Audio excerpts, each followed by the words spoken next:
Man, there are so many legit places where you can fart on a cruise ship. Your cruise cabin bathroom being number 1, your balcony being number 2, outside on any open deck being number 3. But one place not on that list is the cruise ship elevator.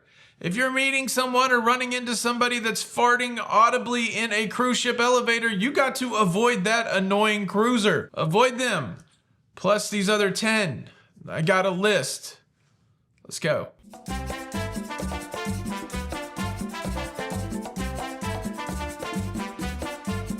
Hey, what's up everybody? Welcome to La Lido Loca. I am your guru of cruise. I am your host, Tony, and I'm here to walk you through a simple list of 10 annoying cruise passengers to avoid. Number 1 on my list is any dude that wears a Speedo and has excessive back hair. Yeah, it may seem harsh, but look, there's a principle at play here. Most of the time in society, you can get away with being annoying at one thing at a time. But if you couple multiple annoying things at one time into a situation, then you're too annoying. I think that's a fair principle. Certainly, a Speedo and back hair is a coupling that should never be coupled. You can't control how much hair you have or don't have, but you can groom your hair. If I gotta play Count Chocula and be friends with your Frankenberries because you're wearing a Speedo, certainly don't make me go even further and try to, say, look at the Wolfman over there with the hair. Shave that thing down, man. Or go to the spa and have some nice spa technician do it for you. The second annoying cruiser to avoid on a cruise is anybody that is professing their political affiliations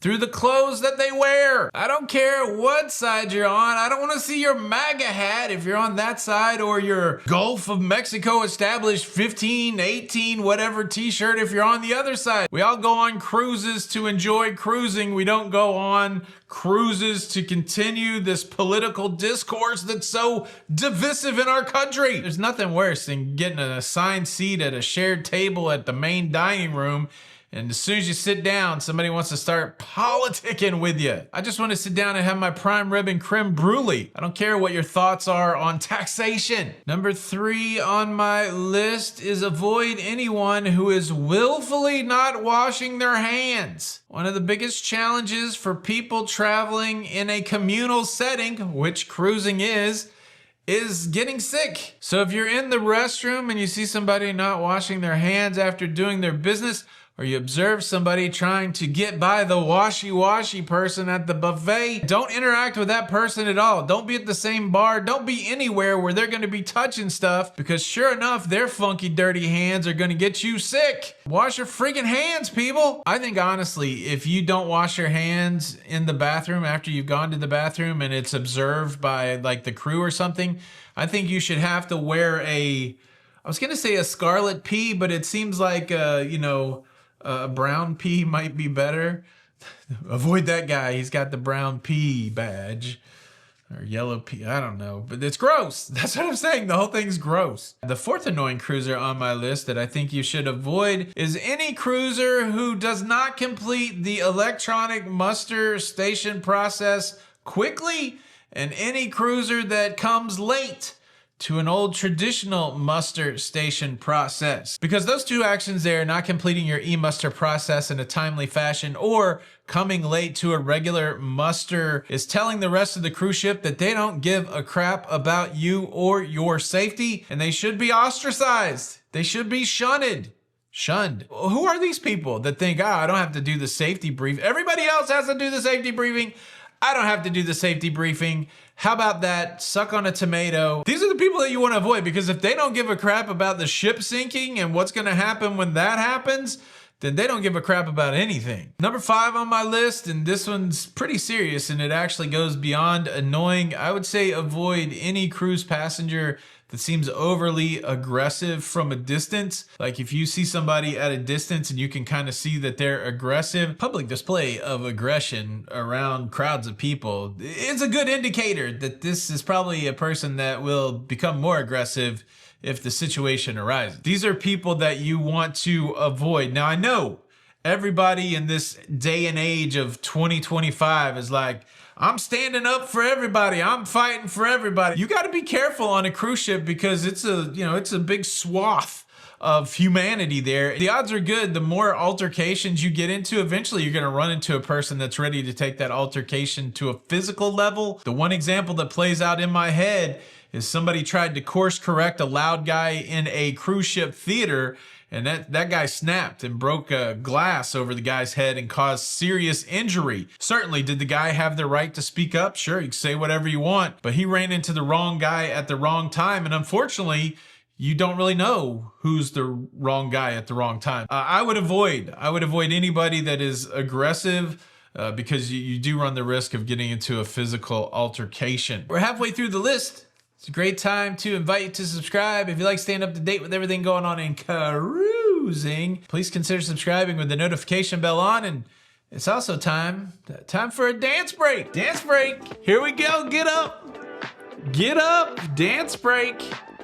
Let's get some movement in before we finish this list. Dance break.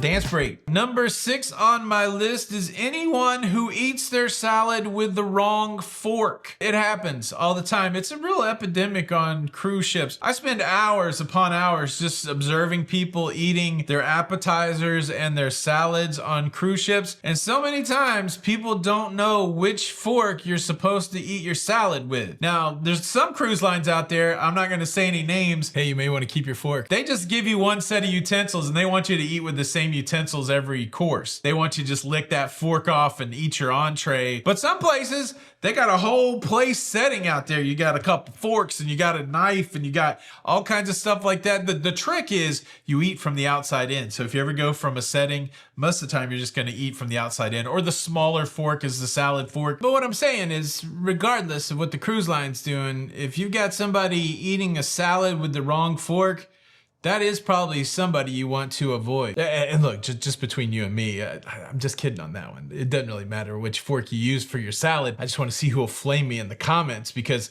somebody else you should avoid on a cruise ship is anybody that goes into online cruising spaces and is just a jerk. And there's a lot of them. So at least we'll have a list of names. So shh, don't say anything. Okay, number 7 on my list of annoying cruisers to avoid: people who save deck chairs. They have another term for them. They call them chair hogs. And to be honest, I think maybe some of these chair hogs they're a little psycho. The reason I think that is because they have the pre-planning, the premeditation to get up like at 6 a.m. and to take some part of their personal belongings and to go, kind of find the best spot at the pool and lay their stuff out and then just let the clock run. Like, don't come back out until 10 or 11 a.m. Now, cruise lines are cracking down on this practice and they're starting to take people's stuff that's left there for long periods of time. And I kind of wonder if the chair hogs have adjusted. Like, do they have burner paperback books? Like you have a burner cell phone? Do they have like a whole nother set of stuff that they don't care if it gets taken away? Come to think of it, the last time I was on Holland America Line, in their fancy library, I think they did have a section labeled books confiscated from chair hogs. So I think it was like 85 copies of Eat, Pray, Love. Look, don't come at me. I just Googled what the top boring books are. Sorry, Eat, Pray, Love fans. I would avoid the chair hogs, because if they'll hog the chair without any regard for anybody else, they'll probably try to take your wife. That's what I think. Yeah, I think somebody gave Jenny a copy of Eat, Pray, Love on the last cruise.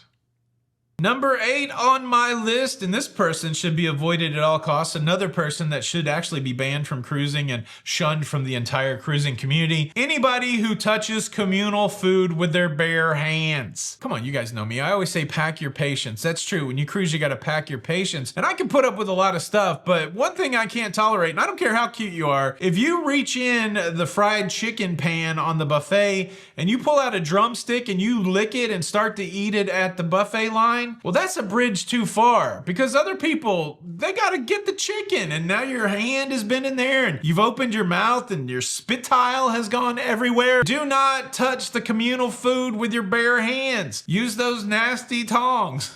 That's gross. At least on that end of the tong, that's where everybody, don't touch the tongs either. What I'm saying is, if you're gonna eat at the buffet, wear some sort of gloves. Whether it's bread or fruit or anything like that, if they've given you an implement of, acquisition tongs, use that because that's what it's there for. And it's just good manners not to touch communal food with your bare hands. Number 9 on my list, I was going to lean heavily into, and now I've backed off of it a little bit. I was going to say that anybody wearing a free hug t-shirt, avoid them, because to me, that's just socially creepy. The free hug movement is about, you know, making a safe space for lonely people to have other interactions with people so that you know you're not alone out there. I think that's beautiful. But just like everything else in society, I think there is abuse, a creepy abuse of the free hug movement, because you ever see some of these skeevy looking dudes with the free hug, and then they hug way too hard, like it's an aggressive hug. I was gonna say avoid those people, but again, I don't want to diminish the good part of the free hug movement. It just seems creepy to me, though. Honestly, I think the creepy outweighs the good, but maybe you feel different. That one's gonna be a maybe. I guess you got to play it by ear if you see a free hug on the cruise ship. Number 10 on my list, and this one can be a little racy, so maybe cover the children's ears. You know, might not want the kids to hear. Number 10 on my list, avoid the boisterous lovemaker. And you go, well, how do I know that someone's a boisterous lovemaker?